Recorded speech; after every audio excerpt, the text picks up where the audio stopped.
Iran दहन का आखिरी चरण शुरू किया जा सकता है। ट्रंप ने ईरान को आखिरी चेतावनी दी है। ट्रंप ने ट्रुथ सोशल पर लिखा है कि खर्ग पर आज रात बड़ा हमला होगा और यह हमला इसी तरह का हो सकता है जैसा वेनेजुएला पर ऑपरेशन किया था। खर्ग के अलावा दूसरे तेल ठिकानों पर हमला कर सकता है अमेरिका। इसके अलावा अमेरिका ईरान के सभी तेल ठिकानों पर कब्जा करने की तैयारी में।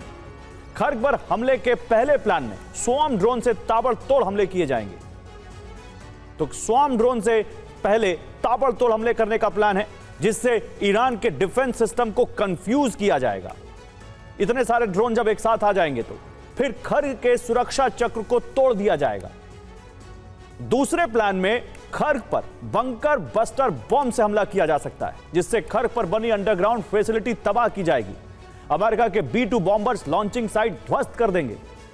तीसरे प्लान में खर्ग की सुरक्षा में लगे ईरानी युद्धपोत तबाह कर दिए जाएंगे। इस दौरान हॉर्मुज में तैनात सी ड्रोन पर हमले होंगे। युद्धपोत के जरिए हॉर्मुज में सेफ पैसेज बनाया जाएगा। इससे पहले सी माइंस को डिफ्यूज किया जाएगा।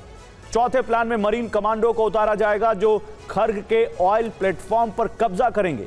साथ ही सैन्य ठिकानों पर यूएस फ्लैग लगा दिया जाएगा। तो जब बंद कमरों के में कूटनीति के डायलॉग की जगह डेडलाइन ले ले तो समझ जाइए कि जंग टेबल से निकलकर ट्रिगर पर आ चुकी है। बीती रात अमेरिका की बमबारी सिर्फ ईरान के सैन्य ठिकानों पर नहीं, बल्कि उसकी उस जिद पर है जो हॉर्मुज में अमेरिका की बादशाहत को चुनौती दे रही है। पीट हेग्सेथ, जो कि अमेरिका के युद्ध मंत्री हैं, उनकी चेतावनी और 49 टोमाहॉक मिसाइलों का यह प्रहार महज एक मिलिट्री एक्शन नहीं है, बल्कि अरब देशों को अमेरिकी ताकत की गारंटी देने का एक कूटनीतिक हथियार है।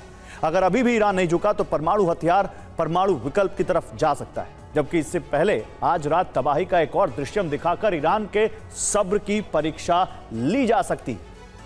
ईरान को घुटनों पर लाने के लिए अमेरिका ने 49 टोमाहॉक मिसाइल से हमले किए, 10 फाइटर जेट से बमबारी की, जबकि 2 दर्जन से ज्यादा कामिकाज़े ड्रोन को अटैक के लिए भेजा। तो ट्रंप का नया परमाणु ब्लूप्रिंट है, जिससे ईरान में तबाही मचाई जा सकती है। अगर ईरान की राजधानी तेहरान पर परमाणु हमला हुआ तो विनाश के पहले स्तर में संपूर्ण विनाश होगा। इस स्तर को फायर बॉल ब्लास्ट भी कहते हैं। यह आधे से 1 किलोमीटर तक होगा। इसमें 1 से 1.5 लाख लोगों की तुरंत मौत हो सकती है। विनाश के दूसरे स्तर को थर्मल रेडिएशन ब्लास्ट कहा जाता है, जो भारी तबाही क्षेत्र होता है। इसका दायरा 1 से 3 किलोमीटर तक होता है। इसमें 3 से 6 लाख लोगों की मौत की आशंका है। विनाश के तीसरे स्तर को रेडियोधर्मी फॉलआउट कहा जाता है। यह जहरीली हवा का क्षेत्र होता है, जो 8 से 10 किलोमीटर फैल सकता है और इसमें 5 से 10 लाख लोग गंभीर रूप से बीमार हो सकते हैं। इसी रिपोर्ट है कि ट्रंप परमाणु हमले को लेकर टॉप कमांडर से चर्चा कर चुके हैं। ट्रंप ने मीटिंग रूम में साफ कहा था, अगर ईरान करार नहीं करेगा तो अमेरिका सबसे खौफनाक बम गिरा देगा। इसके लिए ट्रंप ने न्यूक्लियर बम का भी जिक्र किया था, जिससे ईरान के अहम ठिकानों के अलावा मिसाइल सिटी को टारगेट किया जा सके। और ट्रंप का ईरान को फाइनल अल्टीमेटम है, अब सरेंडर या मातम। और इसका ट्रेलर बीती रात अमेरिका दिखा चुका है। आधी रात में अमेरिका ने सबसे पहले ईरान के सैन्य ठिकानों पर हमला किया। उसके बाद न्यूक्लियर रिएक्टर को टारगेट किया गया। फिर मिसाइल सिटी पर बम गिराए गए। उसके आगे ड्रोन प्रोडक्शन सेंटर तबाह किए गए, जबकि पोर्ट सिटी पर भी मिसाइलें गिराई गई। ऑयल टर्मिनल पर बड़े हमले किए गए। हॉर्मुज में मौजूद द्वीप को भी टारगेट किया गया। टुपरी के मुताबिक अमेरिका के पास कुल 5177 परमाणु वॉरहेड्स हैं। इन्हें 3 अलग अलग कैटेगरी में रखा गया है। अभी डिप्लॉयड वॉरहेड की संख्या 1770 है, जिन्हें मिसाइलों से तुरंत दागा जा सकता है।